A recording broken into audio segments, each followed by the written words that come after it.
ತಿಂಗಳು ಆರಂಭವಾದರೂ ರಾಜ್ಯದ ಮೇಲೆ ಮಳೆರಾಯ ಕರುಣೆ ತೋರಿರಲಿಲ್ಲ. ನೀರಿಲ್ಲದೆ ಬಿತ್ತಿದ ಬೆಳೆ ಮೊಳಕೆ ಒಡೆದಿರಲಿಲ್ಲ.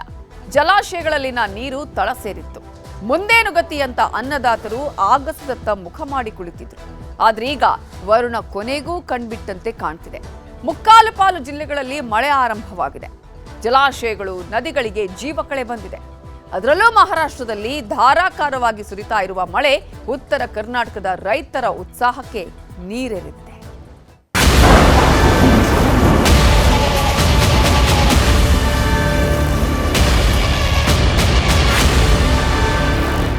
ರಾಜ್ಯದಲ್ಲಿ ಇಷ್ಟು ದಿನ ಕೈಕೊಟ್ಟಿದ್ದ ಮಳೆರಾಯ ಜಿಲ್ಲೆ ಜಿಲ್ಲೆಯಲ್ಲೂ ಅಬ್ಬರಿಸುತ್ತಿದ್ದಾನೆ.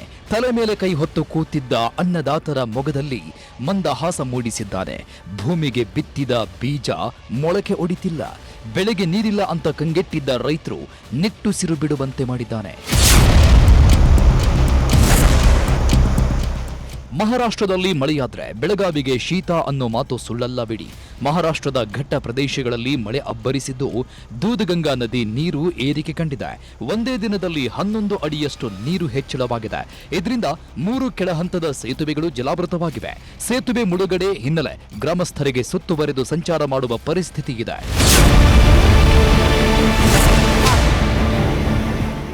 ಮಹಾರಾಷ್ಟ್ರದಲ್ಲಿ ಭಾರೀ ಮಳೆಯಾಗ್ತಾ ಇರುವುದು ರಾಜ್ಯದ ರೈತರಿಗೆ ವರದಾನವಾಗಿದೆ. ಕೃಷ್ಣಾ ನದಿಗೆ ಅಪಾರ ಪ್ರಮಾಣದ ನೀರು ಹರಿದು ಬರುತ್ತದೆ. ಈ ಹಿನ್ನೆಲೆ ರಾಜಾಪುರ ಬ್ಯಾರೇಜಿನಿಂದ ಸುಮಾರು 52,000 ಕ್ಯೂಸೆಕ್ಸ್ ನೀರು ಹೊರಬಿಡಲಾಗ್ತದೆ. ಹಿಪ್ಪರಗಿ ಬ್ಯಾರೇಜ್ ಕೂಡ ಭರ್ತಿಯಾಗುವ ಹಂತ ತಲುಪಿದ್ದು ನೀರು ಸುಮಾರು 30,000 ಕ್ಯೂಸೆಕ್ ನೀರು ಹೊರಬಿಡಲಾಗ್ತದೆ. ಬೆಳಗಾವಿ ಜಿಲ್ಲೆ ಖಾನಾಪುರ ತಾಲೂಕಿನ ಫಾಲ್ಸ್ ನೋಡಲು ಜನ ಬರುತ್ತಿದ್ದಾರೆ. ಕಣಕುಂಬಿ, ಚಿಕಲೆ, ಬಟವಾಡೆ ಫಾಲ್ಸ್ ನೋಡಲು ಜನರು ಬರುತ್ತಿದ್ದಾರೆ. ಆದರೆ ಅರಣ್ಯ ಇಲಾಖೆ ನಿಷೇಧ ಹೇರಿರುವ ಹಿನ್ನೆಲೆಯಲ್ಲಿ ಪ್ರವಾಸಿಗರು ನಿರಾಸೆಯಿಂದ ವಾಪಸ್ ಆಗ್ತಿದ್ದಾರೆ. ಬೆಳಗಾವಿಯ ಪ್ರಸಿದ್ಧ ಗೋಕಾಕ್ ಫಾಲ್ಸ್ಗೆ ಜೀವ ಕಳೆ ಬಂದಿದೆ. ಫಾಲ್ಸ್ನಲ್ಲಿ ಹಾಲ್ನೊರೆಯಂತೆ ನೀರು ಧುಮ್ಮಿಕ್ತಾ ಇದ್ದು ಪ್ರವಾಸಿಗರ ಕಣ್ಮನ ಸೆಳೀತಾ ಇದೆ. ಪಶ್ಚಿಮ ಘಟ್ಟ ಪ್ರದೇಶದಲ್ಲಿ ಭಾರೀ ಮಳೆಯಾದ ಹಿನ್ನೆಲೆ ಜಲಪಾತದಲ್ಲಿ ನೀರಿನ ಹರಿವು ಹೆಚ್ಚಾಗಿದ್ದು ಜಲಪಾತದ ವೈಭವ ನೋಡಲು ಪ್ರವಾಸಿಗರ ದಂಡೇ ಹರಿದು ಬರುತ್ತಿದೆ. ಬೆಳಗಾವಿ ಜಿಲ್ಲೆಯಲ್ಲಿ ಕಳೆದ 4 ದಿನಗಳಿಂದ ಮಳೆರಾಯ ಅಬ್ಬರಿಸುತ್ತಿದ್ದಾನೆ. ಸತತ ಮಳೆ ಹಿನ್ನೆಲೆ ಬೃಹತ್ ಹುಣಸೆ ಮರ ಧರೆಗುರುಳಿದೆ. ಮರ ಬಿದ್ದ ರಭಸಕ್ಕೆ 4 ಮನೆಗಳಿಗೆ ಹಾನಿಯಾಗಿದ್ದು ಮನೆಯಲ್ಲಿದ್ದವರು ಪ್ರಾಣಾಪಾಯದಿಂದ ಪಾರಾಗಿದ್ದಾರೆ. ಮನೆಯಲ್ಲಿ ಕೆಲ ವಸ್ತುಗಳು ಜಖಮಾಗಿದ್ದು ಪರಿಹಾರಕ್ಕೆ ಕುಟುಂಬಸ್ಥರು ಮನವಿ ಮಾಡಿದ್ದಾರೆ. ಬೆಳಗಾವಿಯಲ್ಲಿ ಕಳೆದ 3 ದಿನಗಳಿಂದ ನಿರಂತರ ಮಳೆಯಾಗ್ತಿದೆ. ಮಳೆ ಹೊಡೆತಕ್ಕೆ ಅಶೋಕನಗರದಲ್ಲಿರುವ ಹೋಲ್ಸೇಲ್ ಹಣ್ಣಿನ ಮಾರುಕಟ್ಟೆ ಬಳಿ ಸಾಲು ಸಾಲು ಗುಂಡಿಗಳ ಸಾಮ್ರಾಜ್ಯವೇ ಸೃಷ್ಟಿಯಾಗಿದೆ. ಹೆಜ್ಜೆ ಹೆಜ್ಜೆಗೂ ಬಿದ್ದ ಗುಂಡಿ ಕಂಡು ಬೆಳಗಾವಿ ಮಂದಿ ಕಂಗಾಲಾಗಿದ್ದಾರೆ. ವಾಹನ ಸವಾರರು ಜೀವ ಕೈಯಲ್ಲಿ ಹಿಡಿದು ಸಂಚಾರ ಮಾಡುತ್ತಿದ್ದಾರೆ. ರಸ್ತೆ ಗುಂಡಿ ಸರಿಪಡಿಸದ ಪಾಲಿಕೆ ಅಧಿಕಾರಿಗಳ ವಿರುದ್ಧ ಸಾರ್ವಜನಿಕರು ಆಕ್ರೋಶ ಹೊರಹಾಕ್ತಿದ್ದಾರೆ.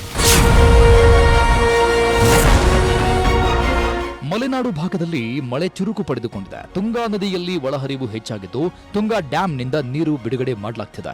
ಶಿವಮೊಗ್ಗ ಸಮೀಪ ಇರುವ ತುಂಗಾ ಡ್ಯಾಂನ 22 ಗೇಟ್ ಪೈಕಿ 10 ಗೇಟ್ಗಳಿಂದ ನೀರು ರಿಲೀಸ್ ಮಾಡಲಾಗ್ತಿದೆ.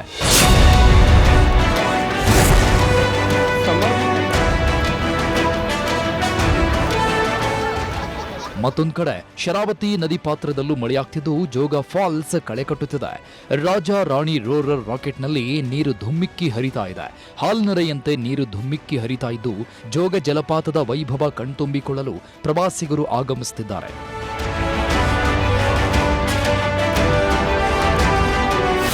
ಜೋಗ ಬಂದು ತುಂಬ ಚೆನ್ನಾಗಿ ನೀರಿದೆ. ಆಲ್ಮೋಸ್ಟ್ ರಾಜಾ ರಾಣಿ ರಾಕೆಟ್ ರೋಡ್ ಫುಲ್ ನೀರು ತುಂಬಿಕೊಂಡಿದೆ.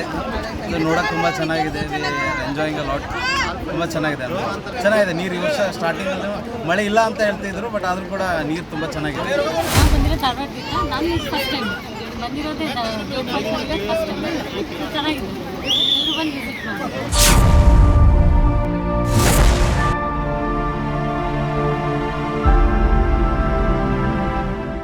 ಚಿಕ್ಕಮಗಳೂರಲ್ಲಿ ಚಾರ್ಮಾಡಿ ಘಾಟಿಯಲ್ಲಿ ಮಳೆ ಮಧ್ಯೆ ದಟ್ಟ ಮಂಜು ಆವರಿಸಿದೆ. ಹಸಿರು ರಾಶಿಯ ಮೇಲೆ ಮಂಜಿನ ಚಿತ್ತಾರ ನೋಡುಗರ ಕಣ್ಮನ ಸೆಳೀತಾ ಇದೆ. ಕ್ಷಣ ಕ್ಷಣಕ್ಕೂ ಚಾರ್ಮಾಡಿ ಘಾಟ್ನ ವಾತಾವರಣ ಬದಲಾಗ್ತಿದೆ. ದಟ್ಟ ಮಂಜಿನಿಂದ ಆವೃತವಾದ ಪ್ರದೇಶವನ್ನು ನೋಡಿ ಪ್ರವಾಸಿಗರು ಕಣ್ತುಂಬಿಕೊಳ್ತಿದ್ದಾರೆ. ಉತ್ತರ ಕನ್ನಡದಲ್ಲಿ ಮಳೆಯ ಆರ್ಭಟ ಶುರುವಾಗಿದೆ. ಅಂಕೋಲಾ ತಾಲೂಕಿನ ಹಾರವಾಡದಲ್ಲಿ ಕಡಲ ಕೊರೆತ ಅಬ್ಬರ ಜೋರಾಗಿದೆ. ರಕ್ಕಸ ಅಲೆಗಳು ಮನೆ ಅಂಗಳಕ್ಕೆ ನುಗ್ಗಿ ಬರುತ್ತಿವೆ. ಯಾವ ಕ್ಷಣದಲ್ಲಿ ಮನೆಗಳು ಸಮುದ್ರ ಪಾಲಾಗ್ತಾವೋ ಅನ್ನೋ ಆತಂಕ ಶುರುವಾಗಿದೆ. ಹೀಗಾಗಿನೇ 2 ಕುಟುಂಬಗಳು ಮನೆ ಖಾಲಿ ಮಾಡಿ ಬೇರೆಡೆ ಸ್ಥಳಾಂತರ ಆಗಿವೆ. ಯಾವುದೇ ಅಹಿತಕರ ಘಟನೆ ನಡೆಯದಂತೆ ಅಧಿಕಾರಿಗಳು ಕ್ರಮ ಕೈಗೊಂಡಿದ್ದಾರೆ.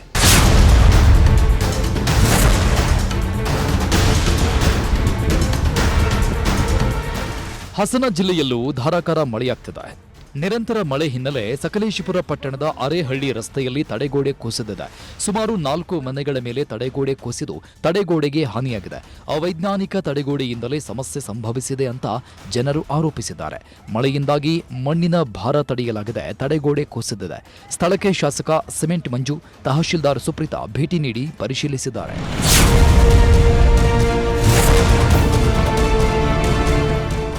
ಕೊಡಗು ಭಾಗದಲ್ಲಿ ಮುಂಗಾರು ಚುರುಕಾದ ಹಿನ್ನೆಲೆಯಲ್ಲಿ 6 ತಿಂಗಳ ಬಳಿಕ ಕೆಆರ್ಎಸ್ ಡ್ಯಾಂನ ಒಳಹರಿವಿನ ಪ್ರಮಾಣ ಕೊಂಚ ಏರಿಕೆ ಕಂಡಿದೆ. 1,000 ಕ್ಯೂಸೆಕ್ನಷ್ಟು ನೀರು ಡ್ಯಾಂಗೆ ಹರಿದು ಬರುತ್ತಿದೆ.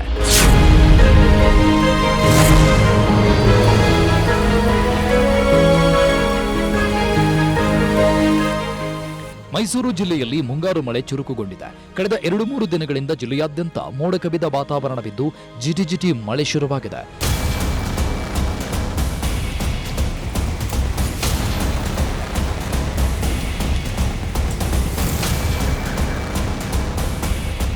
ಕೆಲ ಜಿಲ್ಲೆಗಳಲ್ಲಿ ಮತ್ತಷ್ಟು ಮಳೆಯಾಗುತ್ತೆ ಅಂತ ಹವಾಮಾನ ಇಲಾಖೆ ಮುನ್ಸೂಚನೆ ಕೊಟ್ಟಿದೆ. ಒಟ್ಟಾರೆ ಮಳೆ ಇಲ್ಲದೆ ಕಂಗಾಲಾಗಿದ್ದ ರೈತರು ಮಳೆ ಸಿಂಚನದಿಂದ ನಿಟ್ಟುಸಿರು ಬಿಡುವಂತಾಗಿದೆ. Bureau report, news 18 Kannada.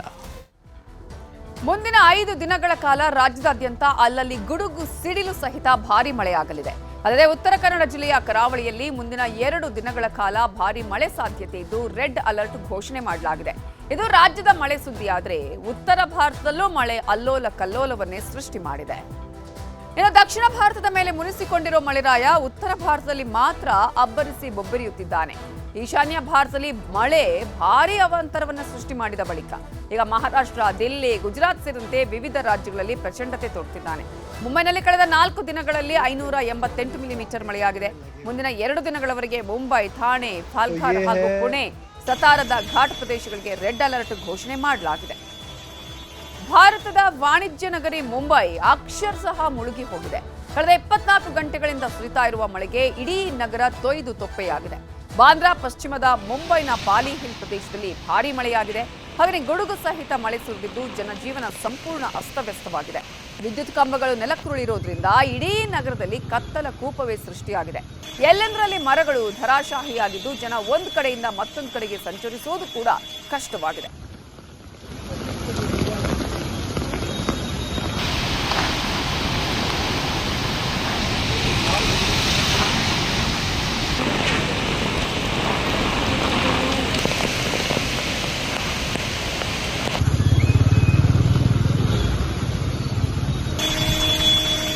Mumbai ಮಹಾನಗರ ಪ್ರತಿಷ್ಠಿತ ಪ್ರದೇಶದ ವಾಸಿಯಲ್ಲೂ ಮಳೆಯಿಂದಾಗಿ ಜನ ಹೈರಾಣಾಗಿದ್ದಾರೆ. ಕೆಲವು ಭಾಗಗಳಲ್ಲಿ ತೀವ್ರ ಪ್ರವಾಹ ಉಂಟಾಗಿದೆ. ನಿರಂತರ ಮಳೆಯಿಂದಾಗಿ ಅಪಾರ್ಟ್ಮೆಂಟ್ಗಳು ಜಲಾವೃತವಾಗಿವೆ. ಹೀಗಾಗಿ ನೂರಾರು ಕಾರುಗಳು ನೀರಲ್ಲಿ ಮುಳುಗಿ ಹೋಗಿವೆ. ಅಪಾರ್ಟ್ಮೆಂಟ್ನಿಂದ ನೀರು ಹೊರಹಾಕಲು ಬೃಹನ್ ಮುಂಬೈ ಪಾಲಿಕೆ ಸಿಬ್ಬಂದಿ ಹರಸಾಹಸ ಪಡ್ತಿದ್ದಾರೆ. ಇನ್ನು ಭಾರೀ ಮಳೆಯಿಂದಾಗಿ ಶಾಲಾ ಕಾಲೇಜುಗಳಿಗೆ ರಜೆ ಘೋಷಣೆ ಮಾಡಲಾಗಿದೆ.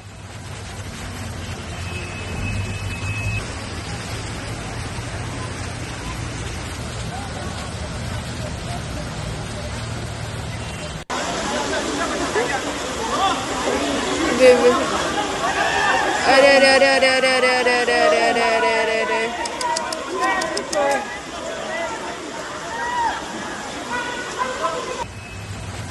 यहाँ से बहते बहते बहते बहते यहाँ आ गई है.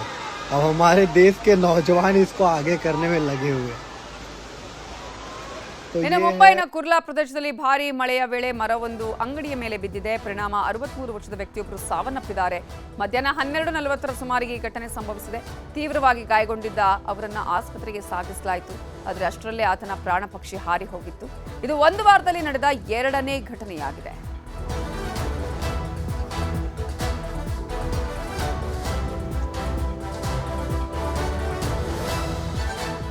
ಇನ್ನು ಮುಂಬೈನ ಜುಹು ಚೌಪಾಟಿ ಬಳಿ ಅರಬ್ಬಿ ಸಮುದ್ರ ರಾಕ್ಷಸ ಸ್ವರೂಪಿ ಅಲೆಗಳು ದಡಕ್ಕಪ್ಪಳಿಸುತ್ತಿವೆ. ಜೊತೆಗೆ ಮಳೆ ಕೂಡ ಧಾರಾಕಾರವಾಗಿ ಸುರಿತಾ ಇದೆ. ಸಮುದ್ರ ಯಾವುದು, ಭೂಪ್ರದೇಶ ಯಾವುದು ಅನ್ನೋದೇ ಗೊತ್ತಾಗ್ತಿಲ್ಲ. ವರುಣನ ಉಗ್ರ ಸ್ವರೂಪಕ್ಕೆ ಸಿಲುಕಿದ ಜನ ರಕ್ಷಣೆ ಪಡೆಯಲು ಒದ್ದಾಡ್ತಿದ್ದಾರೆ.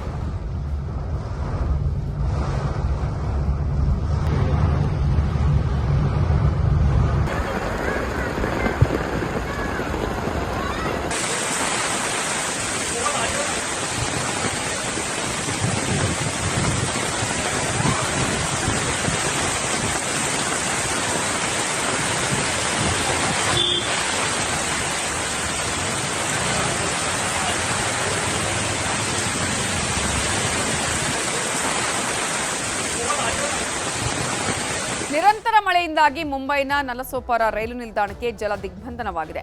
ನಿಲ್ದಾಣಕ್ಕೆ ಸಂಪರ್ಕ ಕಲ್ಪಿಸುವ ರಸ್ತೆಯಲ್ಲಿ ಭಾರೀ ನೀರು ನಿಂತಿದೆ. ಹತ್ತಿರದ ಅಂಗಡಿಗಳಿಗೆ ನೀರು ನುಗ್ಗಿದ್ದು ಪ್ರಯಾಣಿಕರು ಪರದಾಡುತ್ತಿದ್ದಾರೆ. ನೀರು ತುಂಬಿದ ರಸ್ತೆಗಳಲ್ಲೇ ಜನ ಮತ್ತು ವಾಹನ ಸಂಚರಿಸ್ತಾ ಇದ್ದು ಸ್ವಲ್ಪ ಯಾಮಾರಿದ್ರೂ ಪ್ರಾಣಕ್ಕೆ ತೊಂದರೆ ಕಟ್ಟಿಟ್ಟ ಬುತ್ತಿಯಂತಾಗಿದೆ. ಸದ್ಯ ಇಲ್ಲಿ ಮಳೆ ಮುಂದುವರೆದಿದೆ. ಜನ ಮನೆಯಿಂದ ಹೊರಬರದಂತಹ ಪರಿಸ್ಥಿತಿ ಎದುರಾಗಿದೆ.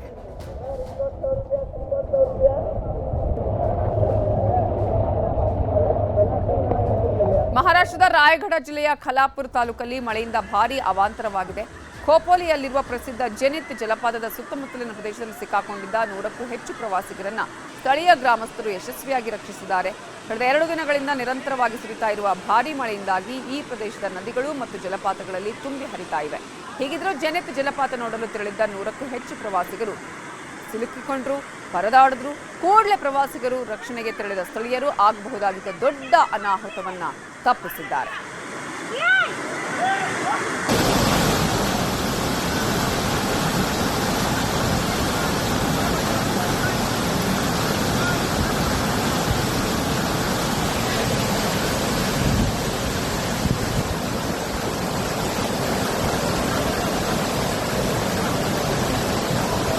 ರಾಯಗಢದ ರಸಾಯನಿ ಪ್ರದೇಶದಲ್ಲಿ ಭಾರೀ ಮಳೆಯಿಂದಾಗಿ ಇಡೀ ರಸ್ತೆ ನದಿಯಂತಾಗಿತ್ತು.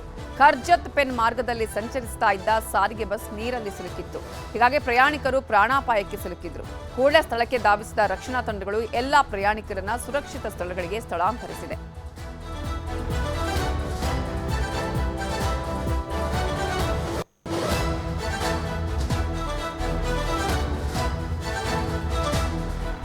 ಕೊಲ್ಲಾಪುರ ಜಿಲ್ಲೆಯಲ್ಲಿ ಮಹಾಮಳೆ ಜನಜೀವನವನ್ನು ಅಸ್ತವ್ಯಸ್ತ ಮಾಡಿದೆ. ಕಸಾರಿ ಮತ್ತು ಪಂಚಗಂಗಾ ನದಿಗಳು ಭರಪೂರವಾಗಿ ತುಂಬಿ ಹರಿತಿವೆ. ಪಂಚಗಂಗಾ ನದಿಯ ನೀರಿನ ಮಟ್ಟ 30 ಅಡಿ ತಲುಪಿದೆ. ಜಿಲ್ಲೆಯ 33 ಅಣೆಕಟ್ಟುಗಳು ಮುಳುಗಡೆಯಾಗಿವೆ. ಮಳೆ ಆರ್ಭಟ ಹೀಗೆ ಮುಂದುವರೆದರೆ ಲಕ್ಷಾಂತರ ಮಂದಿ ನಿರಾಶ್ರಿತರಾಗುವ ಸಾಧ್ಯತೆ ಇದೆ. ಹೀಗಾಗಿ ಎನ್ಡಿಆರ್ಎಫ್, ಎಸ್ಡಿಆರ್ಎಫ್ ಸ್ಥಳದಲ್ಲೇ ಬೀಡು ಬಿಟ್ಟಿದೆ.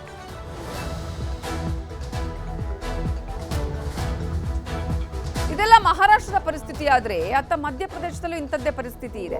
ಮಧ್ಯಪ್ರದೇಶದ ಧಾರ್ ಜಿಲ್ಲೆಯಲ್ಲಿ ನದಿಗಳು ಭೋರ್ಗರೆತಿದ್ದು ಶವಗಳನ್ನು ಸುಡಲು ಕೂಡ ಜನ ಪರದಾಡ್ತಿದ್ದಾರೆ. ವ್ಯಕ್ತಿಯೊಬ್ಬರ ಅಂತ್ಯಕ್ರಿಯೆ ಮಾಡುವಾಗಲೇ ನದಿ ನೀರು ಉಕ್ಕಿ ಹರಿದಿದ್ದು ಅರ್ಧಂಬರ್ಧ ಬೆಂಕಿ ಹಚ್ಚಿ ಅಲ್ಲಿಂದ ಓಡಿ ಜನ ತಮ್ಮ ಪ್ರಾಣ ಉಳಿಸಿಕೊಂಡಿದ್ದಾರೆ.